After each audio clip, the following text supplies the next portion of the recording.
মুসলিম লীগ আর আওয়ামী লীগের পরিণতি হবে। মুসলিম লীগকে কেউ মারে নাই, রাজনীতির ভুলের কারণে নাই হয়ে গেছে। আর যেই দেশের নেতৃত্বে এই দেশ স্বাধীনতা হয়েছে মাত্র 54 বছর আগে, সেই দল সবকিছু নিয়ে পালাইছে। সুতরাং আপনারা তো তার অনেক পরের দল। যদি পারেন নয়া রাজনীতি শুরু করেন, ওইসব রাজনীতি বন্ধ করে। আর নইলে পরিণতি কি হবে এটা ভালোবেসে বললাম। এবং সব থেকে খারাপ লাগে যে এই দলটার সাথে শহীদ জিয়ার নাম জড়িত, বেগম জিয়ার নাম জড়িত, এই দলটার এইরকম করুণ পরিণতি হবে একে চিন্তা করতেই খারাপ লাগে। আমাদের ধারণা এই রকম যদি বিএনপি এখনো তাদেরকে না শুধরায়, বেগম জিয়ার মৃত্যুর সাথে সাথে বাংলাদেশের রাজনীতি থেকে বিএনপি বিদায় ঘটে যাবে।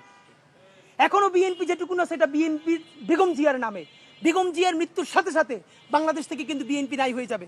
কিন্তু সেইটা আমাদের জন্য খুব আনন্দের সংবাদ না, কারণ ভারতীয় আধিপত্যবাদ বিরোধী লড়াইয়ে শহীদ জিয়ার বেগম জিয়ার বিএনপিও আমাদেরকে লাগবে। এবং আপনাদেরকে সরকারের প্রতি একটাই কথা, অতি দ্রুত নতুন পুলিশ নিয়োগ করেন। এবং আপনারা, সরকার এতদিন বিএনপি আপার হ্যান্ড নিয়ে নিছিল সরকারের কাছে, সরকার কোনোভাবে বিএনপিকে ম্যানেজ করতে পারতেছিল না। You get the upper hand.